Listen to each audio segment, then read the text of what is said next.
Επιστρέψαμε λοιπόν και όπως σας είπα και πριν θα μιλήσουμε για τέχνη και μαζί μας έχουμε την Μαρία Σιδέρη, είναι ζωγράφος, αγιογράφος. Καλησπέρα Μαρία, τι κάνεις? Καλησπέρα σας και χρόνια πολλά. Χρόνια πολλά και καλά. Αμήν. Ασχολείσαι με την αγιογραφία και την ζωγραφική γενικότερα. Μάλιστα. Πώς ξεκίνησες να ασχολείσαι με αυτό το κομμάτι, για να σε μάθει ο κόσμος? Η ζωγραφική ήταν κάτι με το οποίο νομίζω γεννήθηκα μαζί. Κάπως έτσι θα μπορούσα να το περιγράψω. Είναι κάτι που αγαπώ και λατρεύω και κάνω μια ολόκληρη ζωή. Από μωρό παιδί δηλαδή θυμάσαι τον εαυτό σου να ζωγραφίζει? Ναι, γιατί χρειάζεσαι φοβερή υπομονή. Το δυσκολότερο νομίζω κομμάτι δεν είναι να φανταστείς. Το δυσκολότερο είναι να καθίσεις τόσες ώρες να αποτυπώσεις τη σκέψη σου. Είναι εύκολο ή δύσκολο? Εύκολο για μένα. Ναι, θέλω αυτό που έχεις στο μυαλό σου εύκολα το αποτυπώνεις στον καμβά, στο χαρτί? Βλέπεις εύκολα ή δύσκολα ένα όνειρο? Ναι. Είναι κάπως έτσι λειτουργεί. Για να ασχοληθείς με την αγιογραφία, ναι. Σου άρεσε να φτιάχνεις εικόνες, ξεκίνησε από μόνο του ή πήγε σε μια σχολή? Είχα τη χαρά και την τιμή να έχω δάσκαλο τον κύριο Νικόλαο Βλαχάκη, τον αγιογράφο. Ωραία. Όμως, γιατί χρειάζεται να έχεις κάποιες γνώσεις πάνω στο τυπικό κομμάτι της αγιογραφίας. Είναι εντελώς διαφορετικό. Δεν είναι κάτι αυθόρμητο που σου βγαίνει και το αποτυπώνεις. Υπάρχει τύπος στις εικόνες, υπάρχουν σύμβολα που θα πρέπει να μπορείς να ανταπεξέλθεις σε αυτά, να μπουν τα σωστά στη σωστή θέση.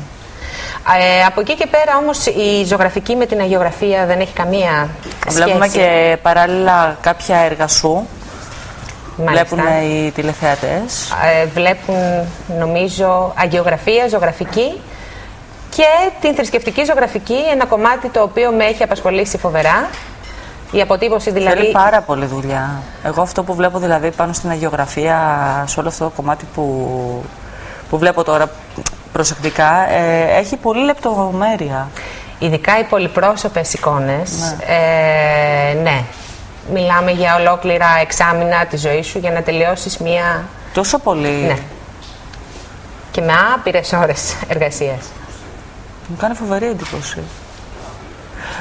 Διάβαζα μέσα στο φυλάδιο που μου έχεις δώσει, που έχει εξαιρετικά έργα μέσα, ότι έχεις ασχοληθεί και με τοιχογραφίες. Μάλιστα, ένα πολύ μεγάλο κομμάτι της δουλειάς μου είναι η διακοσμητική ζωγραφική. Σε σπίτια, καταστήματα κτλ.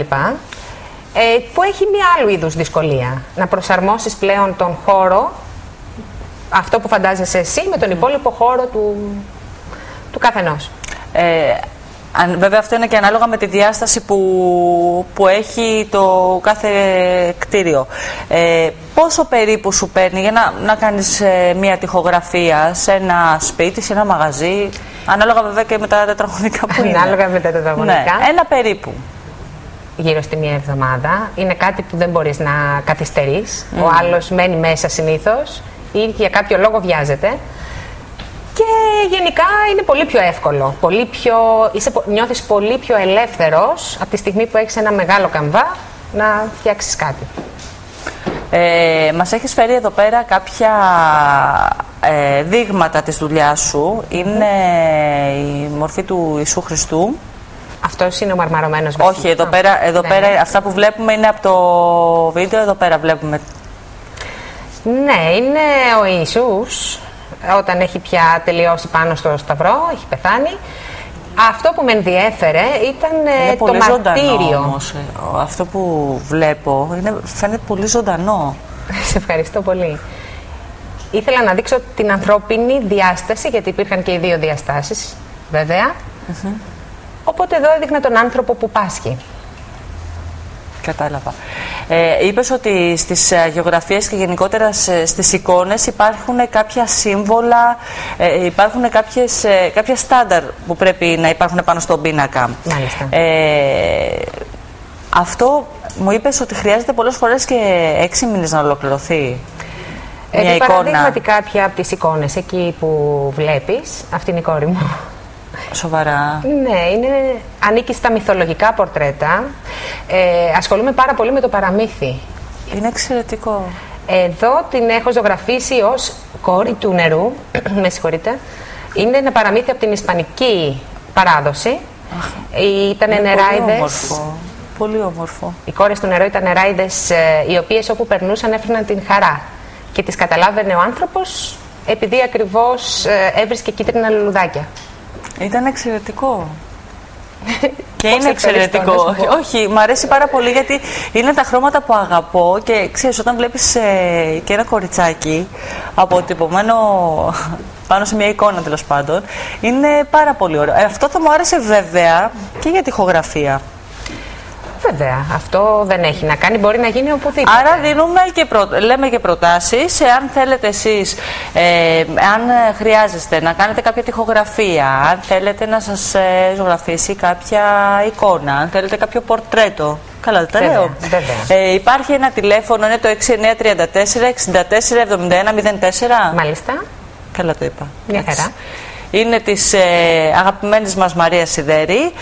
Είναι τα τηλέφωνα επικοινωνίας 693 ναι. 46 47 104. Ωραία, είναι τα τηλέφωνα επικοινωνίας που μπορείτε να καλέσετε ώστε να έρθετε σε επαφή με τη Μαρία για να σας αποτυπώσει αυτό που έχετε και εσείς στο μυαλό σας. Μάλιστα. Εύχομαι καλές γιορτές. Με υγεία και ευτυχία. Εύχομαι φώτιση σε όλους, ούτως ώστε να αντιλαμβάνονται το καθημερινό θαύμα που συμβαίνει γύρω μας. Ακριβώς. Να είσαι καλά. Να είσαι καλά. Ευχαριστώ. Εμείς πάμε σε ένα βίντεο και αμέσως μετά θα πάμε να υποδεχτούμε την Μαρία.